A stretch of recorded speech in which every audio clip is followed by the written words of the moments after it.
What's up YouTube? Today the video in my opinion will be quite interesting. I will talk about unexplored market. This is not the first time I talk about this topic, but there is a couple of things that I really need to talk with you guys that I tend to believe I end up missing in a couple of other videos. That being said, in the end, if you enjoyed the video, please give it a like. I would appreciate quite a lot. And again, I try to provide value. I think asking for a like is quite fair. That being said, let's go into the disclaimer. So, no financial advice. My opinion just that opinions. This channel is about soccer cards, but a lot of my views can be applied to other markets. Prices or pop can eventually be wrong at the time you see this video. No one can predict the market. I don't believe timing the market. I believe time in the market as long as you spend that time well. Keep in mind, I'm a collector first and an investor second. Value first, then I assess price. English is not my main language. Any types of mispronunciations, I'm sorry. So, let's go direct into the topic and let me say this. In a macro perspective, when we compare soccer with other sports or TCGs, our market seems quite unexplored in general. Even for cards that are very popular like Messi on Bs, a couple of Holland rookies, in general, our market still feels very unexplored, no matter the era, no matter the card, to be fair at this point. In Vintage, when you compare players like Maradona, Pelé, Muller with other GOATs in their own sports like Mickey Mantles, Jerry West, etc., soccer seems quite undervalued, okay? In pre-modern, exactly the same thing. Compare the prices between Messi and LeBron James, for example, and you will automatically see how unexplored soccer is, because the pops for soccer are so low and the prices are still even lower than certain cards for basketball. You can say, I understand there is a difference in culture, I'm sorry, but that being said, it feels like we are talking about something very new. In ultramodern, actually the same logic. Prices for Luka make Mbappe and Haaland look quite cheap, and look, with all the respect for Luka Doncic, when you talk about Mbappe in terms of a world or a global star, Luka is not even close to the same level. Just take a look at Google Trends, Instagram. We are talking about a star on Mbappe versus a good player on NBA. That being said, in general, Luka performs much better than Mbappe. You can say, yeah, but Mbappe is actually one that actually have a lot of awareness in the market, especially in the soccer market. But like I said, in a macro perspective, even Mbappe feels very undervalued versus, for example, a Luka. Sure, like I said, the card culture in soccer is not in the same level. That being said, the pops in soccer are so low that I believe in the long run a lot of investors will be very happy for holding certain cards. This is my perspective. I'm very bullish in the market, and like I said, in general, so this is actually good news if you are investing in ultramodern. In my perspective, in general, even ultramodern, but Vintage and pre-modern are quite crazy, to be fair, but even ultramodern feels undervalued or unexplored, better saying, when you compare with other sports. That being said, you need to be careful, because we need to understand that the soccer card market is not in the same level as a Pokemon in the TCG world, as an NBA market, because there is a different culture and we are just getting started, okay? So that being said, the macro vision is not the topic for today, okay? So I believe in general soccer is very unexplored, but inside our market, some things in my perspective, they tend to feel very unexplored, and I will share with you today two examples, okay? I could share a lot of them. I end up choosing two that I tend to believe are the ones, at least I feel most unexplored. So let's start with the first one, and for a lot of people this will not be new. Alternative rookies. I believe in soccer there is a great opportunity. Again, better saying, there is, feels like at least there is this is an explored market right now. This one is this is one of the markets I like the most, and I have been doing very well. Look, I have a crazy profit with this type of plays and explored rookies and explored alternative rookies. So that's why I'm sharing this with you, because I tend to believe this is, again, in my opinion, actually, maybe, because the other example is very good too, but maybe this is actually the best opportunity in the market right now, or at least in a mid-term, I tend to believe this could be the biggest opportunity opportunity right now in the market. My second example, I believe in the long run, could be the biggest opportunity later on the video, of course. Sometimes the reason some alternative rookies do not perform very well is the lack of education on the market, sometimes on grading companies, okay?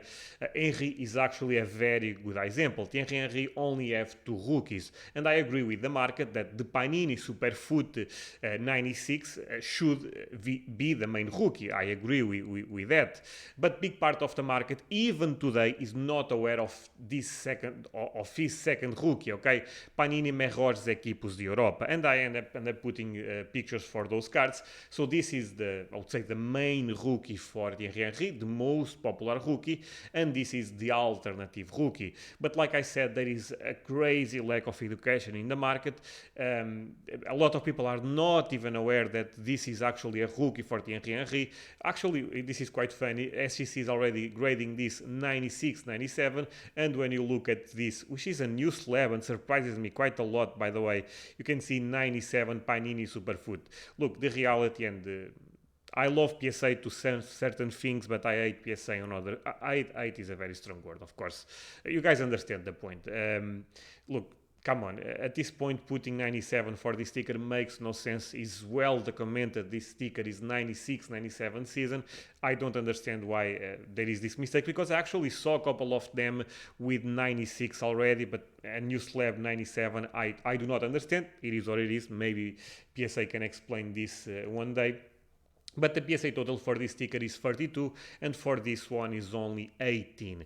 That being said, and I like to be very honest with my audience, I tend to believe this card will always, maybe a strong, but I tend to believe always be the main rookie for Thierry Henry for a couple of reasons. First of all, even if the pop on this is a little bit higher than this one, I believe both are quite rare, and if I had to predict in 2-3 years or maybe 4 years from now what pop will be higher, I tend to believe will be Melhores Equipos de Europa, because again, this is anecdotal data to some extent, but my feeling on the market, because I have been tracking those cards quite closely, I see more of this sticker, this card, than I see this one. I don't think it's a crazy big difference, but in the long run, I suspect this will be more common than this one. Again, but both very rare in my opinion, okay? Again, sometimes, and this is the crucial thing in soccer, right now understanding what's rare, what's true rarity, what's condition rarity is very difficult in soccer. I have a lot of experience in this market and I struggle a lot with that, so I assume most of you guys should be in the same boat as me. But that being said, I tend to believe both stickers are quite rare, both stickers are amazing if you are a Thierry Henry collector, okay? And the thing is everything is about opportunity cost, entry point, okay? So in this case, if you want to buy this sticker, is already super expensive, and most of you guys are aware of this. This sticker at one point in time was super cheap, is not the case anymore, but still seems very underrated when you compare, or undervalued better saying, when you compare with the Panini Superfoot 97. Again, just my opinion, no financial advice. I have been buying those stickers for quite some time. I don't know how many I have at this point. I mean, don't think I have 20, is not the case, but I have a solid number, because again, I was very aware. I end up grinding this market for so long time that I have a good I have a good way almost to find this type of deals, to find this type of opportunities, okay? And most of people do not put the work, that's why they do not find this type of opportunities in my experience, okay? Like I said, 1-2 years ago, I was buying that sticker, the Panini Melhores Equipos de Europa, for $20-50. It will depend on condition, sometimes even $100, which right now seems very low. But again, it's not the case anymore. Like I said, it's all about entry point. That being said, and this is one of the reasons I'm sharing this with you, when you compare the price for this rookie versus the price for this one, I do not understand the big gap at this point. And again, I tend to believe, to be fair, is almost awareness for that sticker and knowledgeable understanding that sticker is actually rookie, because for a long time people thought this was a second year, and right now I still believe most of people think this is second year. So it's quite crazy to think about, but it is what it is. And to be fair, looking the prices Panini Superfood sticker is getting nowadays, I'm still buying melhores equipos de Europa, like I said, okay? I have a couple of ones that I'm okay selling, especially lower grades. This is a good example. But in general, I'm holding that card. And to be fair with you, again, no financial advice, even lower grades for those stickers. I tend to believe they are quite a good investment. Yesterday, at the time I'm recording this video, of course, yesterday a PSA 6 sold for 4.2k for this card, which I tend to believe seems a little bit too much. Again, it is what it is. I know a lot of people disagree with me. This sticker and this one, they will share one thing in the future is pops will increase, okay?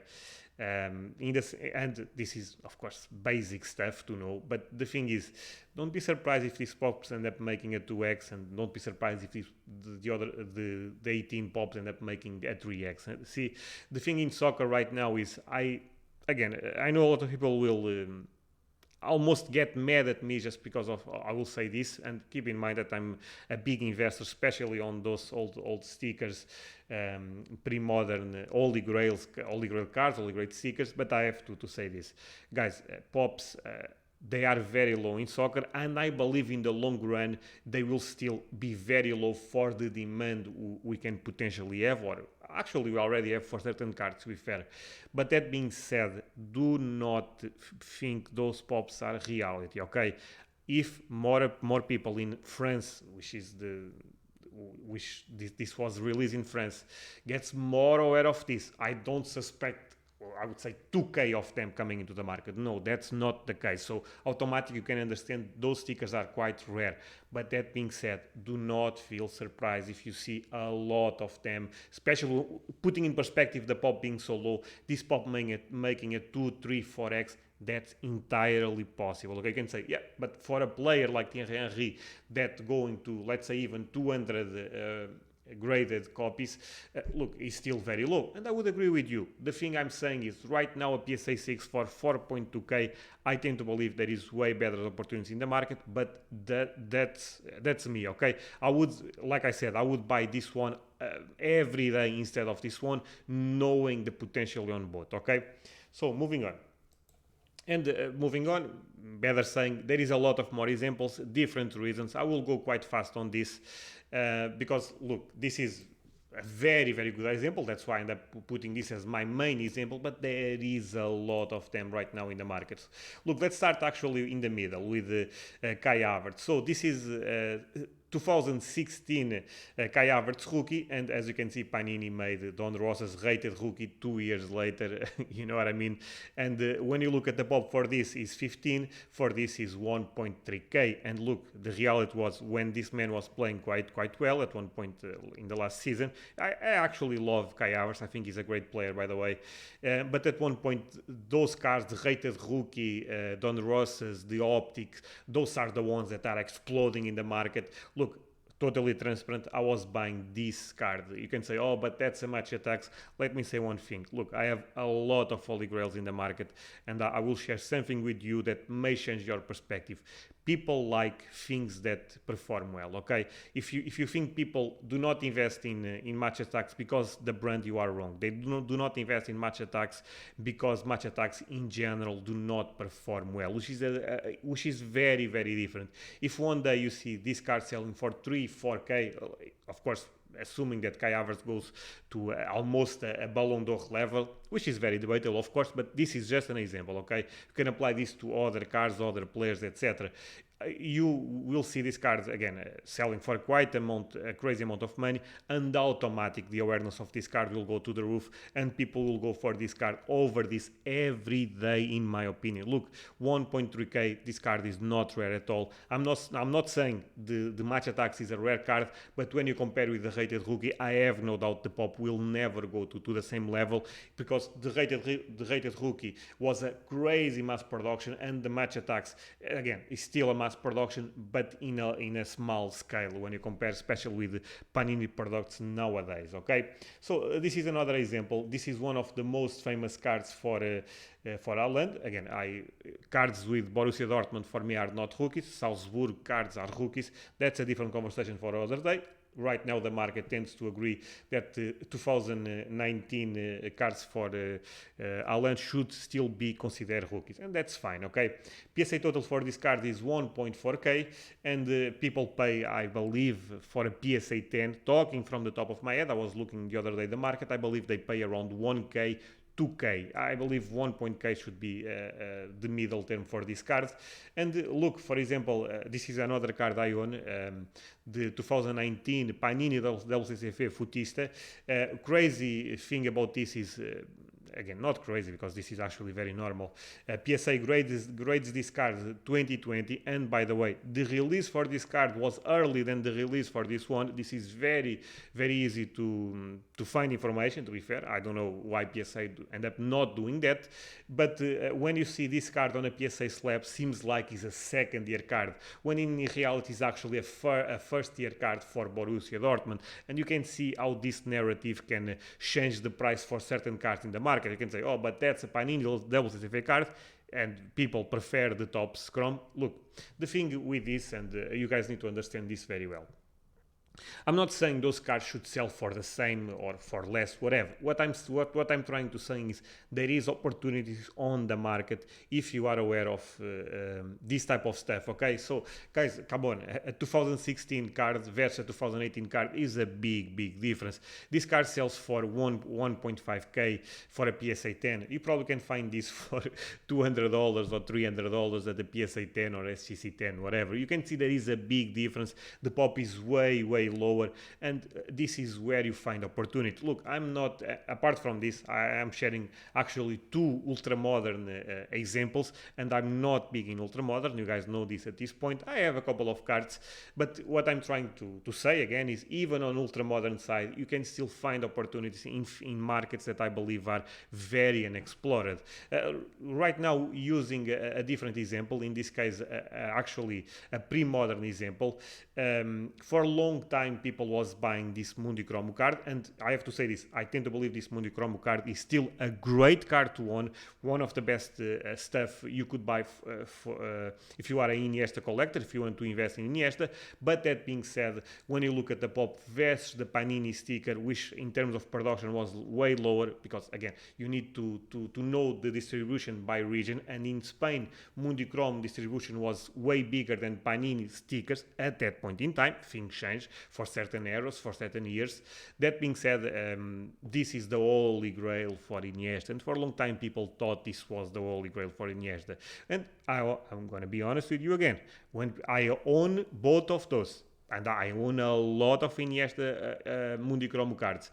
But at one point in time when the market was exploding again, very relative, but getting more attention for Iniesta, I was buying the Panini sticker because I don't follow the same trend most of the time. Normally that's a bad sign for me. If everyone is going to certain card, I take a look at an alternative. And apart from that, in this case, it's not an alternative. In my opinion, it's actually the main rookie. The main rookie is debatable because more people own the Mundicromo ones, so you can make an argument that's the main rookie, but it's the holy grail, I have no doubt, and the market is already showing that. By the way, this is the holy grail sticker for Iniesta. So again, different examples, different logics, but you can see that alternative rookies tend to be an unexplored market. Moving on, let's go to the second example, and in my opinion, this in the long run could be actually even a better example than the other one. So, sets with great lineage and history. This is not a new topic on my channel. I made a video about this a couple of months ago, but I tend to believe I still have certain things that I can add to this conversation, certain points that I end up missing in the other video. So, for me, Panini Mega Cracks 2004 La Liga is the best set ever, and I don't think, especially league set, better saying, I don't think this is even debatable, to be fair. At this point in time, La Liga was a crazy league. Almost every star in the world was playing in La Liga. In this set, by the way, there is 6 players with Ballon d'Or. I'm going to say it again. 6 players with Ballon d'Or. Messi, Ronaldo, Zidane, Michael Owen, Luis Figo. Guys, we are talking about something very, very special. A set that most likely will be very, very difficult to repeat. Apart from that, and that's the main thing for me, that I really like to invest in this set. This card, everyone knows this card, right? Look, if you are investing in soccer and if you are not aware of Messi 7 bis, what are you doing at this point? And for me, when there is such an important card on a set, I think it's debatable, but you can make a good argument for this to be the most important card in soccer history. You can debate with Pelé, Cristiano Ronaldo, again, but you guys understand the point. At least top 3, top 5, for me is actually top 2, but whatever. One of the most important cards in the history of soccer, maybe the most important cards in the history of soccer. But you can see that a lot of let me try to explain this a little bit better, because I'm feeling that I'm not explaining my logic in a good way. So let's focus again in other thing. Okay, 6 players with Ballon d'Or, more than 20 legends, and total best players in the world, if you put all together, 16. Zidane was three times best player in the world. Ronaldo was 3 times best player in the world. Messi 6, maybe 7 at this point. Michael Owen 1. Ronaldinho 2, Luis Figo 1. So you can see we are talking about a very special set. Apart from that, and this will be very quick, I will say from the top of my head, Casillas, maybe one of the best, not maybe, one of the best goalkeepers ever. Iniesta and Xavi, goats in their position. David Beckham, you guys know the importance of David Beckham at one point in time in soccer, in the history, actually maybe the first world star type of player. You can say Pelé at one point in time and Maradona, but I believe in terms of marketing, Beckham went to a completely different level. Ronaldinho, actually my picture my picture on YouTube and Instagram is actually this card, because this is one of the most beautiful cards for Ronaldinho in my opinion. And apart from that, this set seems actually very well made, have almost a premium feeling for that time, and I tend to believe that that's one of the reasons this set have great lineage and great history. And there is way more examples. Okay, Xavi Alonso, one of the best midfielders, Riquelme, Sergio Ramos, actually the main rookies on this set. Again, this set is actually crazy to think about. When you take a look, more than 20 legends, more than 6 players Ballon d'Or, 16 totally best players in the world, which is again crazy to think about. So, but I thought, you know what, the better, and that's why I stopped it right there when I was trying to explain, the better way to explain this is taking a look at other sets that I believe should share the same importance. I'm not comparing exactly prices, okay, but should share the same importance in their market. And I believe in NBA, in the basketball market, the most important set is 86 Fleer. You can debate this with me. At least you guys would agree this is a crazy important set. So when you take a look at Fleer, the 86 Fleer, you can see that there is 292K graded cards, but only still a lot, by the way, 22K Jordan graded. So 270K graded cards in that are not Jordan, which is still quite impressive. When you take a look at the market cap, the market value, whatever you want to call it, you can see that 62 million sales, okay? I'm sorry, volume of sales. Okay, my English is not perfect. But if you take out Michael Jordan is around 5.1 million sales. You can see even without Jordan, 11 million in sales, which is quite impressive. And by the way, do you guys know this player, Alvan Adams? I was doing a research for this player. Seemed like a very good player at the time, not in the same level as, or as not having the same importance as a Iniesta, Zidane, a Beckham, very, very different. But a good player.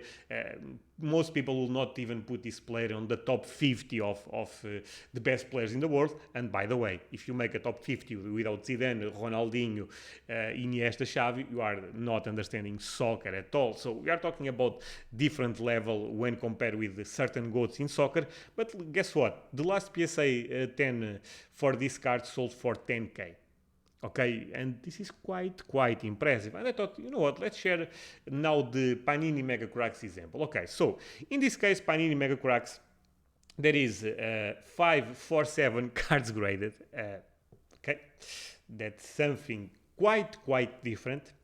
But I was, let's say how many Messis are graded, and not even 400 Messis are graded, and in totally 167 graded cards that are not Messi, okay?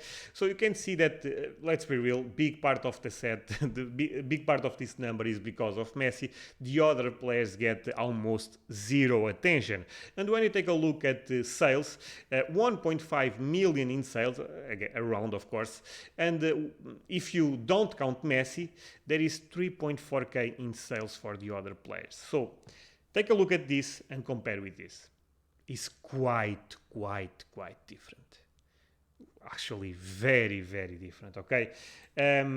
And by the way, the last PSA 10 for, I know was a long time ago, but to be fair, by the way, you can find these cards raw, $30, $40. So I don't expect a crazy increase on this PSA 10, maybe $500 right now. But the reality is the last PSA 10 for Zidane was $200. So with all the respect for this man, and look, I'm not sure if this sale was too much or not. I have to be honest with you. You can say, oh, but those cards are very sensitive, condition rarity is a thing. Yes, but if you are aware of Panini Mega Cracks, those cards are very sensitive to the amount of PSA 10s for Messi is crazy low. I believe is around 20. I'm not so sure, but is almost a joke number at this point. Okay, so and when you compare this with this, you can see that our market feels very unexplored when it comes to sets with great lineage. Look, I'm just sharing with you my perspective on this. I'm to be fair, almost 2 years ago, I've been buying those cards for jokes amount of money. They end up increasing quite a bit, okay, but they still seem super affordable right now in the market. And a lot of people tend to focus only on this card, and let's be real, it's the holy grail of the set. Not gonna lie to you, but I believe there is opportunity in sets like this, especially this set. I tend to believe is the set with the biggest opportunity right now in the market. Maybe 1 year, my opinion will be very different, but right now for me there is not even an argument. This is the best set ever, special league set for World Cups. I guess you can make a good argument for 2006, for example, or even 2002, or even the Maradona set, the 79, or the Pelé 58. So again, for national teams, I believe you can make solid arguments for other sets. For league sets, there is no way around this. This is the best set ever, and not even close to anything in my perspective. Okay. So moving on from this, and to finish the video, guys, there is a lot of examples, okay? End up sharing two unexplored markets, in my opinion, sets with great lineage. Again, I end up sharing the 2004 Panini Mega Cracks, for me, again, the best set ever, and unexplored rookies, alternative rookies, like the Thierry Henry one, like a couple of Haaland cards.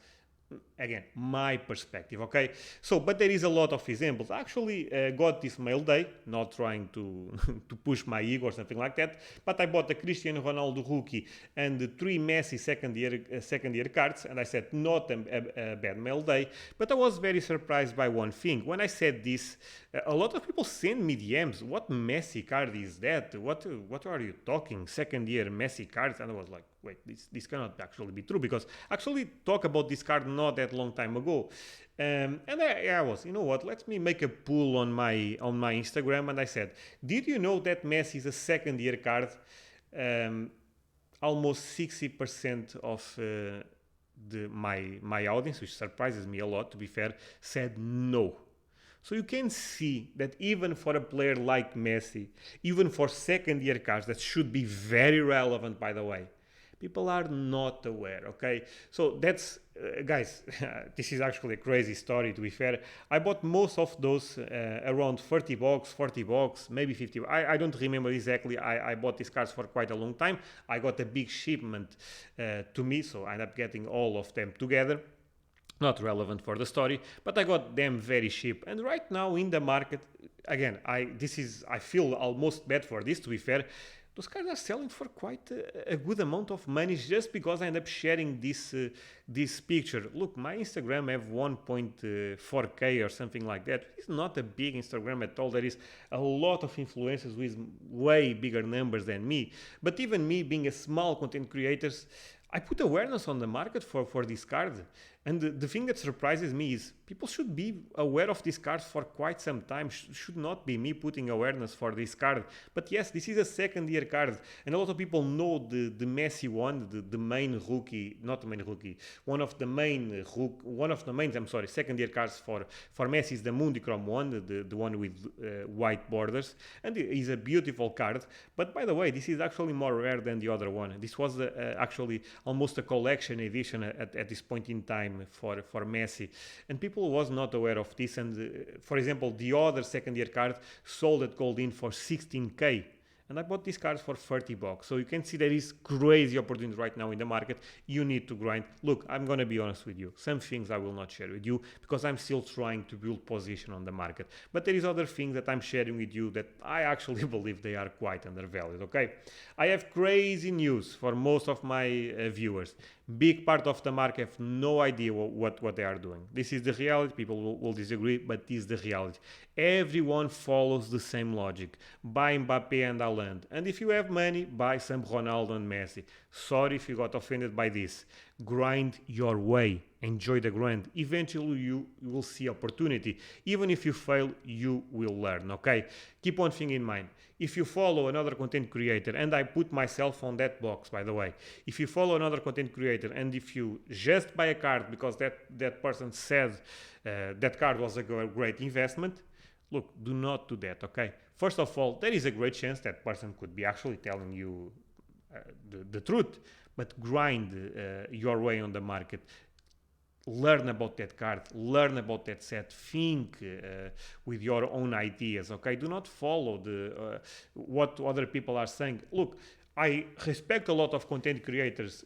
In soccer, I do not follow a lot. Apart, El Rey Collection is one of a big exception for me. I trust his opinion quite a lot. But the other content creators, I look for entertainment. I do not learn a lot from other content creators. Okay, this may sound very arrogant, but it's the reality. I'm sorry. But other content creators in other markets like Rudy from Alpha Investments, I trust a lot their opinion, but I do not follow their opinion without thinking by myself if he's sharing something that for me provides value or not, okay? I do not like this type of quotes, but I thought this was a very good one because soccer market to some extent is very like, not the soccer market, the entire market on collectibles is very, this quote applies very well. Most people are cheap and they need the support of the others. Guys, to finish this, let's say 6 months ago, 1 month or less, whatever, 6 months ago, Messi rookies was selling for all-time highs, records that they still are records right now. I remember Messi, Mega Cracks Campeón or Campeón, I do not remember very well, but one of those selling for 50k. Right now you can buy that card for 10k or 20k. But guess what? That card was more liquid at all-time highs than there is right now. And like I said, people end up buying for the price and not for the value. If you have that card right now, the value is still the same. The price is different. But think about this. When things are hot, when trends are going up, people buy. When things are down, people do not buy. I'm not joking. I do the opposite all the time. I'm buying a lot of stuff right now, guys. A lot of stuff. Not only in soccer, to be fair, because I invest in Yu-Gi-Oh, Pokemon, Magic, especially TCGs is big part of my portfolio. But I'm buying a lot. But even on those markets, there is crazy corrections right now. I'm buying a lot of stuff. In February, January, I was not buying anything. But a lot of people are buying. And right now they are selling because they believe they end up getting scammed or something like that. No. You basically did not understand price and value. You thought price and value are the same thing. They are not the same thing. And that's why I'll go into the conclusion. Collect things you love, and price is what you pay, value is what you get. Okay, guys, I thought this video was an important video. If it was a good video or not, you tell me on the comments. In the end, if you end up enjoying this video, give it a like, and when you give a like to this type of videos, I automatically will do more content about this in the future, because I take a look at my metrics, and if certain topics end up performing better than the others, you can expect more content on that front. That being said, guys, thank you so much for watching. Means a lot to me the time you spend watching a video, because you could be doing other things, you could be watching other people, so I really appreciate. Do not think I take my views, again, they are not crazy to be fair, but do not think I take them for guarantee. I appreciate the support, I appreciate the community, and you guys are the reason I'm doing this. Okay, so guys, tomorrow, okay, this is important to say, tomorrow no video, will be the extra audio on Patreon, but on Sunday you should expect the Sunday talk. Okay, guys, have a nice day. See you guys tomorrow on Patreon, and on Sunday on YouTube. Bye.